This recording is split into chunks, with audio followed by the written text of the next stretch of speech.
Tense काल। Tense की परिभाषा, टेंस का मुख्य काम क्रिया के होने के समय को दर्शाना है। टेंस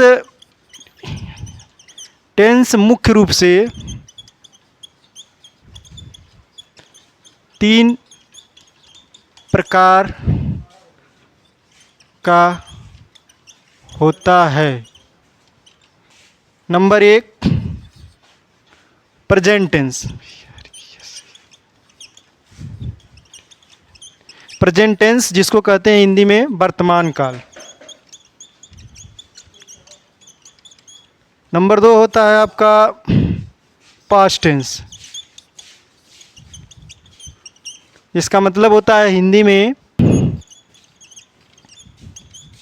और नंबर 3 होता है आपका फ्यूचर टेंस, इसका मतलब होता है भविष्य काल।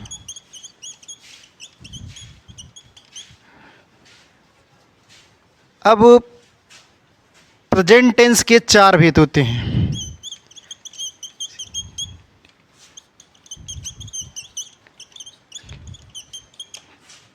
चार भेद होते हैं।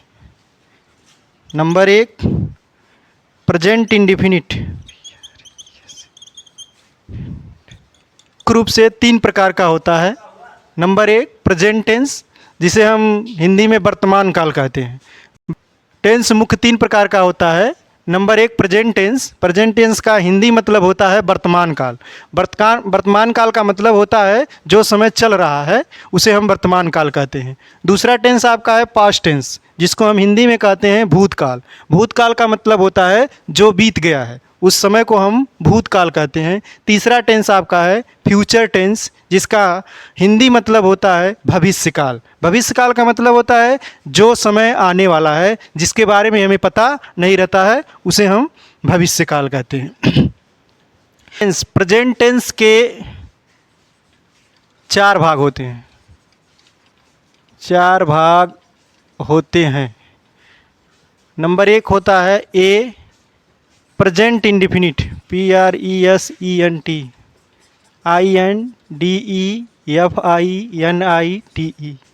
Indefinite TENSE, present indefinite tense. B होता है present PRESENT, present CONTINUOUS, continuous TENSE tense.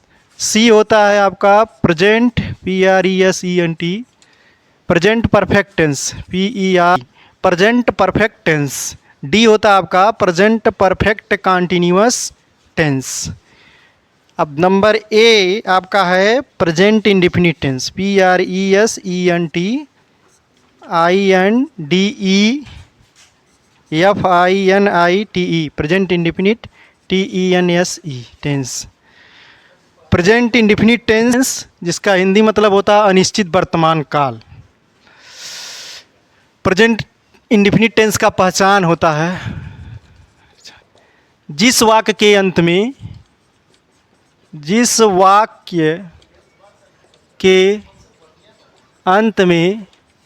ता है, ती है, ते है आदि शब्द आते हैं,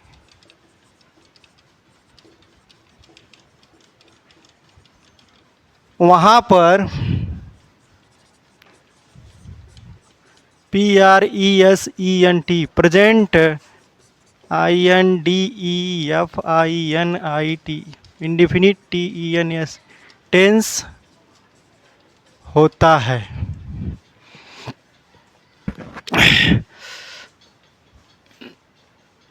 अब आपका ये पहचान हो गया, जिस वाक्य के अंत में ता है, ती है, ते है आदि शब्द आते हैं वहाँ पर प्रेजेंट इंडेफिनिट टेंस होता है।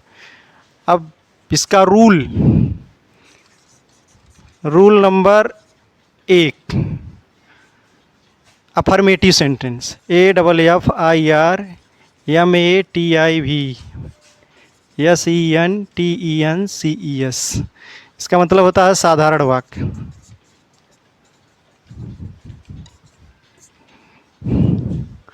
रूल नंबर 1 होता है आपका, rule number 1 he see it, he see it नाम और एक वचन कर्ता के साथ मुख्य क्रिया के फर्स्ट फॉर्म में यस या ईएस जोड़ देते हैं। रूल नंबर 2 है आपका, आई वी यू दे और बहुवचन कर्ता के साथ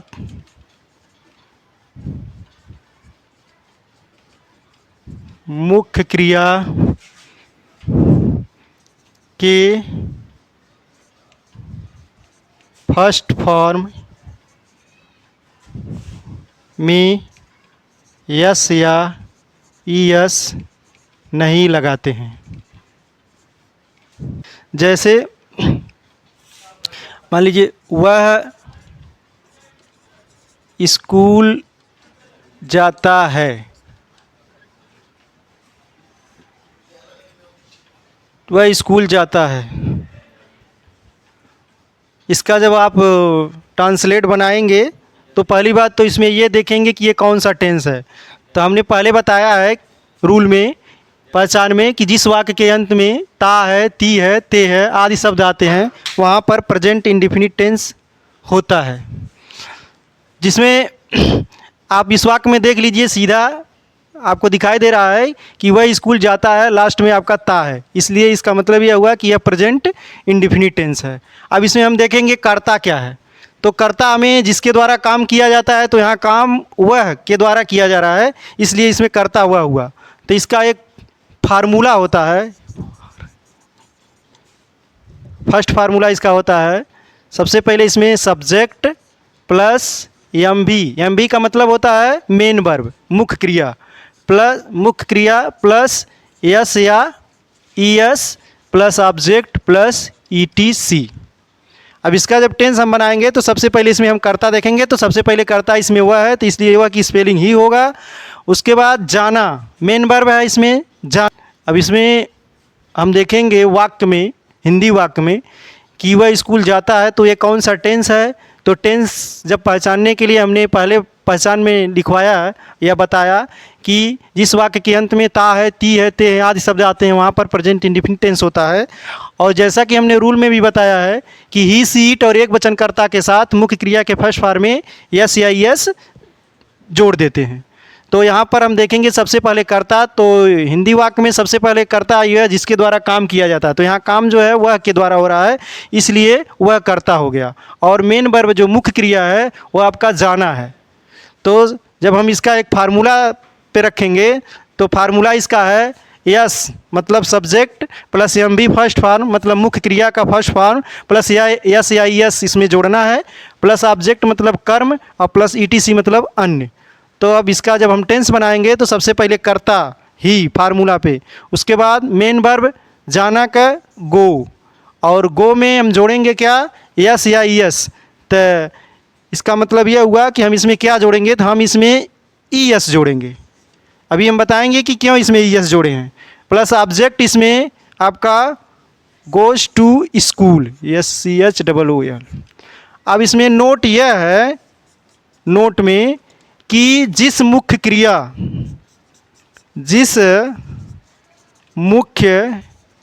क्रिया का अंतिम अक्षर OSSCHSH आदि पर समाप्त होता है, आदि पर समाप्त होता है, उसमें हम ES जोड़ देते हैं तथा बाकी अन्य में यस जोड़ देते हैं।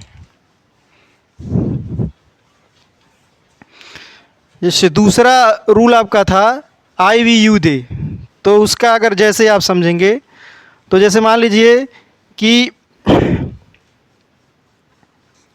मैं अखबार पढ़ता हूँ, तो मैं अखबार पढ़ता हूँ, तो इसमें सबसे पहले हम देखेंगे कर्ता, जो कि इसमें बताया गया है कि आई वी यू दे और बहुवचन कर्ता के साथ यस या यस नहीं लगता है। तो इसका जो फार्मूला होगा वो आपका फार्मूला बनेगा subject plus M V first plus object plus E T C, जो कि इसमें यस या यस नहीं होगा। इसमें सब्जेक्ट का मतलब है कर्ता और एम बी का मतलब है मेन वर्ब का फर्स्ट फॉर्म, और ऑब्जेक्ट का मतलब कर्म और ई टी सी का मतलब अन्य। अब इसमें जैसे ऊपर दिया है कि मैं अखबार पढ़ता हूँ, तो सबसे पहले हम कर्ता इसमें खोजेंगे, तो कर्ता इसमें आपका है मैं, क्योंकि मैं के द्वारा ही काम हो रहा है, इसलिए मैं का स्पेलिंग होगा आई, उसके बाद मैं है इसलिए इसकी स्पेलिंग हम आई लिखेंगे, उसके बाद मेन वर्ब हमारा पढ़ना है, तो इसको हम R E A D read, I read the newspaper.